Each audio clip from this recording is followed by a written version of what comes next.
what's your action plan to capitalize on the opportunities of the marketplace right now? Well, that's a big question on dairy producers' minds, and we're going to cover it on this Up-Level Dairy podcast. This is the podcast for dairy farm owners, managers, and advisors who are committed to profitability, sustainability, and excellence. I'm Peggy Coffeen, and it's my mission to bring you the conversations that will up-level your skill set and your mindset so you can be a top performer in the dairy farming business. And here to join me today to give us an update on the dairy markets is Curtis Bosma. He knows what matters to you because he grew up on a California dairy farm himself before cutting his teeth at the Chicago Board of Trade. And it's his mission to take the stress out of understanding markets and provide you with the tools to protect your profitability. This episode is brought to you by HighGround Dairy. HighGround Dairy provides global dairy market intelligence, insurance services, futures and options brokerage, and advisory programs to a diverse range of dairy market participants throughout the supply chain. Information shared in this podcast is for educational purposes and is not a solicitation to buy or sell commodities. Opinions expressed are current opinions as of February 19th, 2024, and only represent the views of the speaker and not those of HighGround Trading, unless otherwise expressly noted. Welcome back, Curtis. Yeah, Peggy, thanks for having me. And Curtis, every time you come on to provide a market update for us, there's a big burning question that is on your mind and that you're having conversations with dairy producers about on a daily basis. So as we enter into this month of February, heading into March, what's the big question today? So I would say the big question we're kind of looking at now is all the things going on in the markets, and we'll definitely unpack all of these as we're going forward, and we'll circle back on this question. But with heifer inventories at historic lows and global milk production trending lower, 2024, for the most part, seems to be poised to be a better year. With that being said, what's your action plan to capitalize on this opportunity? Most producers, Curtis, don't have time to sift through all of the USDA market reports and data, and that's why you are our guy that's here to make it easy to cover the cliff notes of the HighGround Dairy Monthly Forecast, which is a compilation of all the major dairy and milk production and market reports. And you've done all the hard work for us so that we don't have to. So as of today, which is February 19th, 2024, approximately 11 a.m. Central Time, in this moment, Curtis, give us an update of what is going on in the markets. So if we look at prices, and we're looking at futures as of February 16th, since today is a holiday. In the class 3 side of things, in the last month, we have seen a little bit of lift in some of the 2024 prices. So if you look at Q2, we're at $17.54, up 6 cents. Q3 2024, we're at $18.53, up 27 cents. All the way out to Q4, we're at $18.52. That is up 18 cents from over a month ago. What's important to kind of note of here is as these prices have creeped higher, if you look at on a 10-year percentile basis, we're getting closer and closer to that 75th percentile sort of area, which would be sort of the top quartile, which a lot of people tend to look at for making risk management decisions. Right now for Q2, we're sitting at the 63rd percentile. And then for Q3 and Q4, we are at the 73rd percentile. Now we're looking at class 4. We did have another lift again this last month with now we're basically over $20 and even over $21 for, better part of 2024. For Q2, we're sitting at $20.47, which is up 95 cents versus last month. Q3, we're at $21.15, up $1.25. Q4, we're at $21.25, which is up $1.29. And all those on a percentile basis are at either the 81st or the 82nd percentile. So some pretty good price levels to work with there on the class 4 side of things. Looking at corn futures here in the front months, we're getting close to the lower $4 range. Here in recent weeks, we made some new fresh contract lows. So March corn currently sitting right around 416.5. So we're getting pretty close to that $4 level there. On the protein side of things, looking at soybean meal, we continue to kind of grind lower there as well, making some fresh contract lows.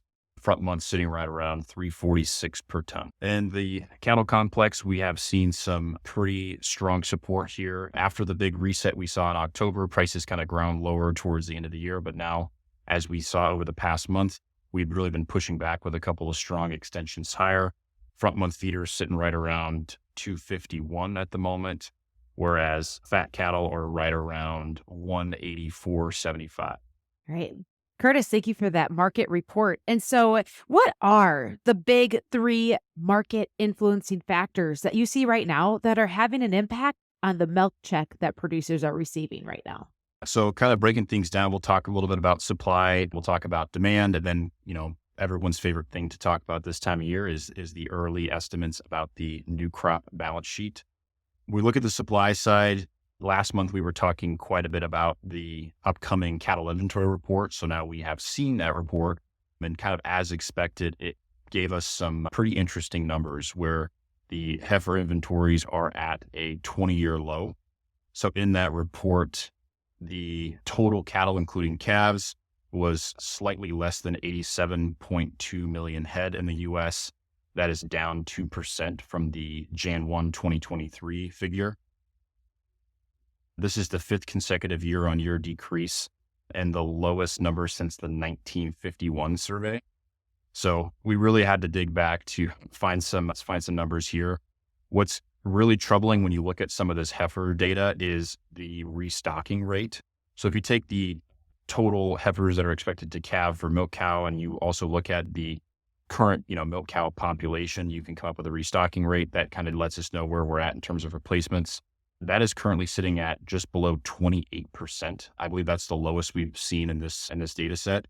So that tells you a lot about, culling decisions and how tight that heifer supply is going forward.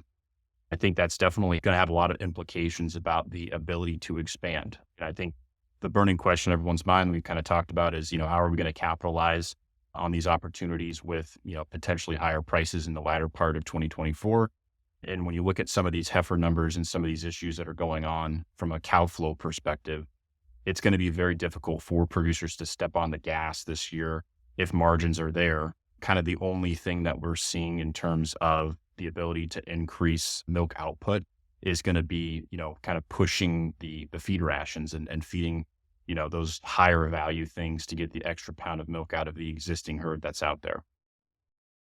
Another thing we track pretty closely is global milk production. So taking a look at the top 5 exporting regions being Argentina, Australia, New Zealand, the US, and the EU plus UK. Across those 5 regions, we are seeing some declines in milk production. So now we're down 1.6% year over year. The most notable of that group is to take a look here at what's going on with the EU and UK.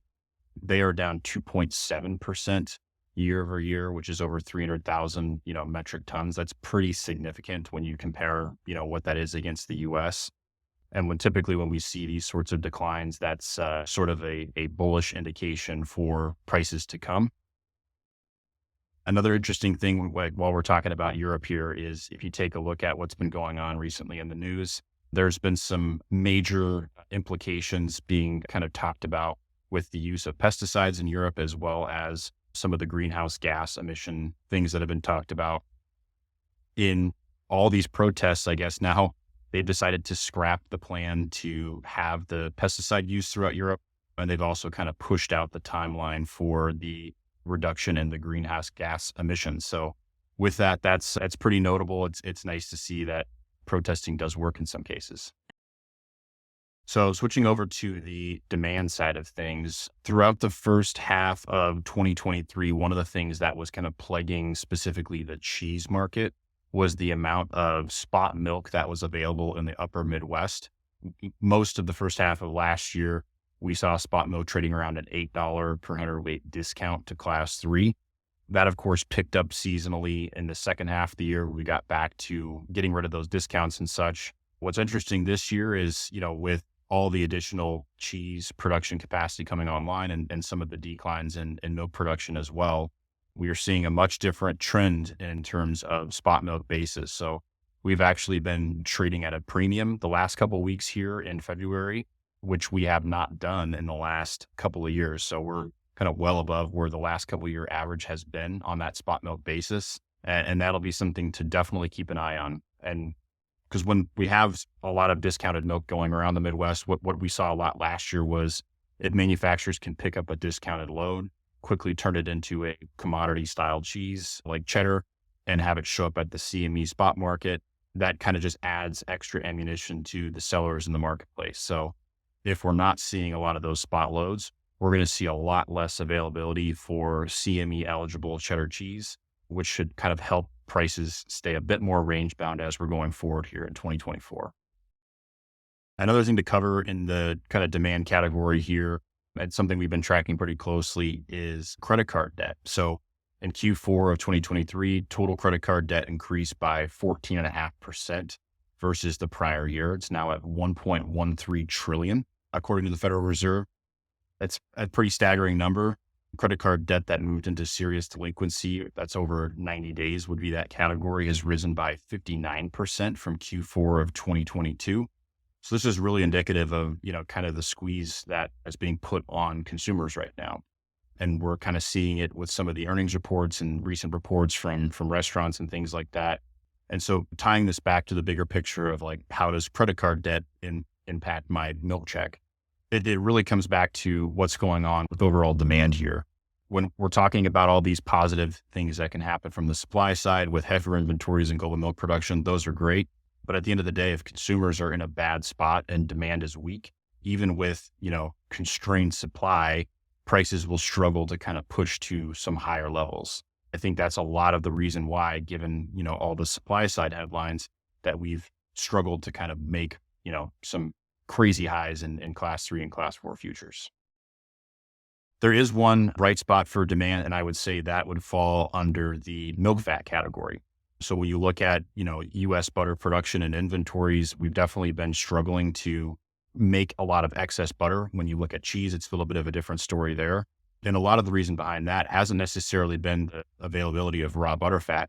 It's been the demand for other class 2 products and things that have been pulling cream away from churn. So we would expect that trend to continue here in 2024.